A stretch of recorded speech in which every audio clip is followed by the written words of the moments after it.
Good morning students, become semester 1 financial accounting 1. Today we are talking about the most important theory और ये मैं कह सकती हूँ कि आपको FA1 में क्या करना है क्या नहीं करना है उसके बारे में बात करते हैं। जब मैंने सिलेबस का इंट्रोडक्शन दिया था तभी भी मैंने समझाया था, थोड़ा सा रिपीट कर लेते हैं कि आपके जो चैप्टर्स है उसमें यूनिट 1 जो है that is concept convention and principle, the first one it is totally theory, और यूनिट 1 में ही understanding of vouchers and transactions है, उसमें थियोरी प्लस आपको थोड़े बहुत वाउचर्स के सम्स आ सकते हैं। Unit 2 is accounting process and finalization of accounts, इसमें आपको accounting and its terminology theory, dual effects of transaction and accounting equation वो भी theory, types of accounts and rules of debit credit theory, उसके बाद जो भी है journal, ledger, subsidiary, cash book, trial balance, final account, इन सब में थ्योरी कम प्रैक्टिकल आपका रहेगा। थोड़ा बहुत हर एक चैप्टर्स में ऐसे थियोरी कम प्रैक्टिकल। सिंगल एंट्री वैसे तो प्रैक्टिकल पूरा है लेकिन उसमें से थियोरी पूछनी हो तो एक आध दो पूछ सकते हैं। And accounts of non trading organization practical plus theory, इसमें थियोरी निकल सकती है। आइडियली जो मैंने अभी कहा उन सब चैप्टर में से मैं ये नहीं कहूँगी तो पूरा प्रैक्टिकल ही है, लेकिन हाँ पूरा थियोरी है वो हम कह सकते हैं। तो स्टार्ट करते हैं the first one, unit 1 accounting concept convention and principle. उसमें आपको क्या करना है, तो उसमें चैनल पे मैंने कुछ कंसेप्ट एक्सप्लेन किए हैं, कुछ बाकी हैं, आई विल सी कि टाइम मिलता है तो मैं करती हूँ। लेकिन कौन से कंसेप्ट है जिसे आप पढ़ के एग्जाम में जाएंगे, मतलब वो आपको आना चाहिए। The first one is going concern, continuity concept पढ़ा चुकी हूँ, कंसिस्टेंसी कंसेप्ट वो भी आप करके जाइए, business entity concept, separate entity वो भी करके जाइए, मनी मेजरमेंट कंसेप्ट है, फुल डिस्क्लोजर है, कंसेप्ट ऑफ प्रूडेंस जिसे कंजर्वेटिव में कंसेप्ट कहते हैं उसी नाम से ज़्यादा जाना जाता है, एंड कॉस्ट कंसेप्ट, ये जो है इसे करके जाए। मैं ये नहीं कहती कि यही आएंगे, प्रोबेबिलिटी इनकी ज़्यादा है क्योंकि ये ज़्यादा जिसे हम कह सकते हैं प्रोमिनेंट है। ये पीरियोडिक कंसेप्ट है जिसमें आप जानते हैं कि भाई हमारे जो फाइनल अकाउंट्स बनते हैं वो 1 साल का टाइम पीरियड में बनते हैं, तो कुछ चीज़ें बहुत ही ऑब्वियस हैं, बट ये आपको जो मैंने 3, 2, 5, 6, 7 कंसेप्ट दिए उसे आप अच्छे से करके जाइए। जो मैंने एक्सप्लेन किए हैं वो उसे देख लीजिए। वाउचर्स ऑफ ट्रांजेक्शन्स में आपको इस तरह से वाउचर्स होंगे और उसको एक्सप्लेन करना है जैसे कि इस तरह से दिया हुआ है। तो इसमें से आप थियोरी स्किप करिए क्योंकि बहुत ज़्यादा थियोरी है आइडियली देखा जाए तो इसको थियोरी में रहने दीजिए। यूनिट 2 में अकाउंटिंग एंड इट्स टर्मिनोलॉजी, इसकी थियोरी डेफिनेटली करके जाइए। सबसे पहले डेफिनेशन ऑफ अकाउंटिंग, तो सिंपल सी डेफिनेशन पहली वाली है उसे आप करके जाइए। उसके बाद कैरेक्टरिस्टिक्स ऑफ अकाउंटिंग, सिंपल सी डेफिनेशन जो मैंने कही है, let me explain you.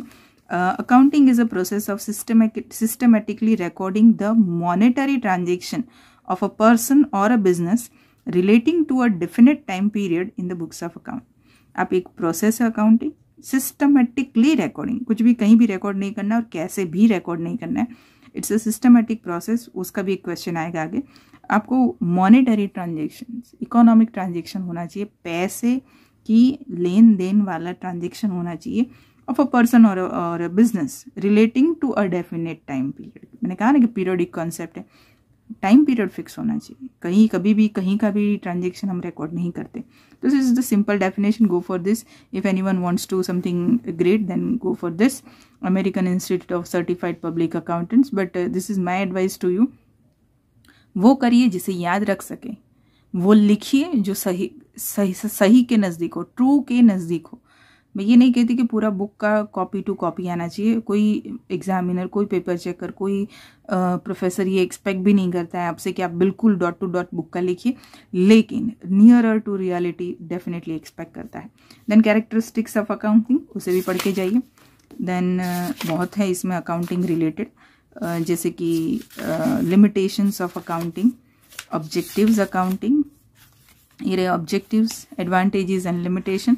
Let's go once, एक बार उसे देख लीजिए, बहुत ज़्यादा रट्टा मारने की ज़रूरत नहीं है क्योंकि ये आप 11 से करते हैं कि अकाउंटिंग है क्या, ठीक है, लेकिन इसे एक बार ज़रूर डेफिनेटली करके जाइए। ये भी करते बट करके जाइए। प्रोसेस ऑफ अकाउंटिंग, अकाउंटिंग की प्रोसेस क्या है, स्टेजेस और प्रिपरेशन ऑफ अकाउंट्स, ये डेफिनेटली करके जाइए। जैसे कि सबसे पहले वाउचर्स आते हैं, वी नीड एन एविडेंस, हमें सबूत चाहिए। फिर हम रिकॉग्नाइजेशन ऑफ ट्रांजेक्शन, ये किस चीज़ का ट्रांजेक्शन है उसको हम आइडेंटिफाई करते हैं। देन हम उसकी जर्नलाइजिंग एंट्री करते हैं। देन लेजर पोस्टिंग, हम उसकी पोस्टिंग करते हैं उसके respective account. Then trial balance and adjustment, and then last में प्रिपेयरिंग फाइनल अकाउंट्स, मतलब trading, P&L and balance sheet. ठीक है, तो ये प्रोसेस को करिए, ये ड्रॉ करा है और फिर उसको 1 2 3 वाउचर 1 2 3 4 5 6। ठीक है, चलिए आगे बढ़ते हैं। यूनिट 2 में dual effects of transaction and accounting equation. Yes, इसमें theory dual effects and effect on equation, ये आपको जर्नल एंट्री में काम आएगा कि भैया इसकी इफेक्ट कैसे देनी। तो ये प्योरली आप इसे थ्योरी बोलना चाहे तो बोल सकते हैं। एंट्रीज आपको पूछेंगे कि भैया इसकी एंट्री क्या होगी, तो इस हिसाब से आपको ये करना है। Then types of accounts and rules of debit credit. Types of account करके जाइए, personal account, real account and nominal account. ये किस लिए? क्योंकि इसमें भी आपको प्रैक्टिकल और थियोरी मिक्स है। आपको बोलेंगे कि भाई ये क्लासिफाई दिस अकाउंट्स, बताइए कौन सा पर्सनल है, कौन सा रियल है, कौन सा नॉमिनल, या फिर थियोरी में पूछे give the types of accounts. समझे?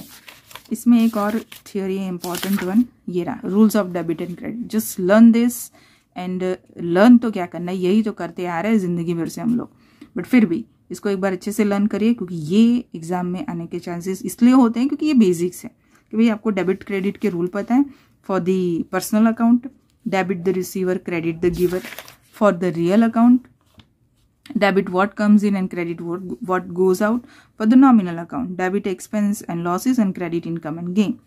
ये उसी को शॉर्ट में लिखा है, बट आपको इतना शॉर्ट में लिख के नहीं आना, as per marks you have to write it down. ठीक है, उसके बाद आता है जर्नल। ये जर्नल एंट्री है, इसको जाने देते हैं, मतलब थियोरी वाइज जाने देती हूँ मैं, आप नहीं जाने देंगे, ये आपके लिए काम का है। देन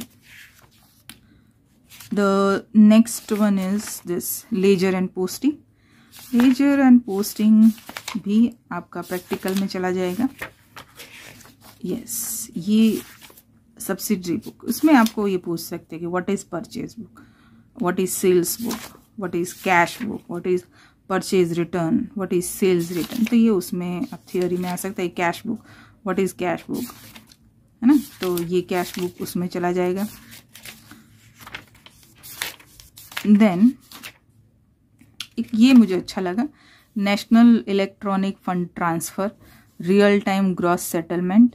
ये RTGS कर देना, NEFT कर देना, हम बहुत बार बोलते हैं, but we don't know the full form of this. तो ये एक फुल फॉर्म और प्लस उसके अंदर की डिटेल थोड़ी पढ़ के जाना, दोनों तरह से प्रैक्टिकल लाइफ में भी ज़रूरी है और इधर भी है। ठीक है, अब बात करते हैं हमारा ट्रायल बैलेंस, इसको भी प्रैक्टिकल में ही जाने दीजिए। And then I think final accounts, that is also for the practical one, इसको भी प्रैक्टिकल में जाने दीजिए। आ जाइए सिंगल एंट्री, वैसे तो इसके सम ही करके जाइए, थियोरी में जितना आपको बोलूँ उतना आप एक बार थियोरी में जितना आपको बोलूँ उतना आप एक बार देख लीजिए, सिंगल एंट्री को सम में ही लेकर जाइए। सबसे पहले आपको आनी चाहिए difference between single entry and double entry, ये डिफरेंस आप करके जाइए।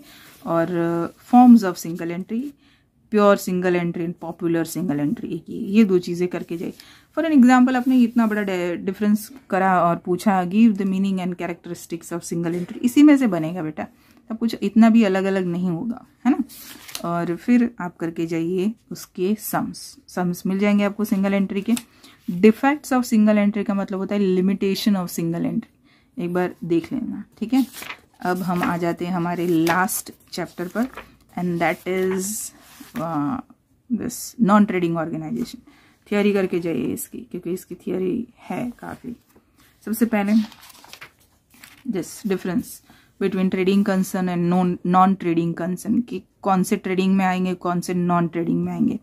ठीक है, ये करेंगे। और आपको पूछा give the characteristics of non trading organization, इसी में से बना के लिख लेने की, है ना। फिर आएगा difference between capital receipt and revenue receipt. ये डिफरेंस क्यों करना है? For the short note, give the short note of capital receipt, यही पॉइंट आपके उसमें आएंगे। Then this difference capital expenditure and revenue expenditure, again this difference is also important in terms of short notes, पर difference आपको ये करके जाना है। Then this difference between revenue expenditure and deferred revenue expenditure, give the short note of deferred revenue expenditure, you have to write down this. Simple सी meaning में आपको समझाऊँ तो रेवेन्यू एक्सपेंडिचर उसे कहते हैं जो एक अकाउंटिंग ईयर में उसके बेनिफिट, द एक्सपेंस उस benefit is available to the business in the particular accounting year for the one accounting year. But in case of deferred revenue expenditure, the expense whose benefit is available to a business unit for more than 1 year, तो उसे deferred में कहते हैं. ठीक है, तो ये दो जो डिफरेंस है वो आप डेफिनेटली कर लीजिए. I think that's it. या बहुत है इतना तो. And also sums. या सम्स तो करने ही है, पर थ्योरी भी ये कर लीजिए ताकि आपका थोड़ा हाथ ऊपर रहे कि हाँ भाई हमारा चैप्टर अच्छा रेडी है. और एक बार ये डिफरेंस पढ़ लीजिए. Receipt and payment account and income and expenditure, इसी के सम्स करवाए मैंने. यही सम्स करने हैं, पर सम्स करने के लिए बेसिक भी एक्सप्लेन किया, वही बेसिक ही है और कुछ नया नहीं है. ठीक है, तो this is I think done. या आपका सारे चैप्टर्स में मैंने आपको थ्योरी और क्या थ्योरी में पढ़ना है वो समझा दिया है. अब आपका काम है तैयारी करिए अच्छे से. मिलते हैं नेक्स्ट वीडियो में. Till then everyone, bye bye.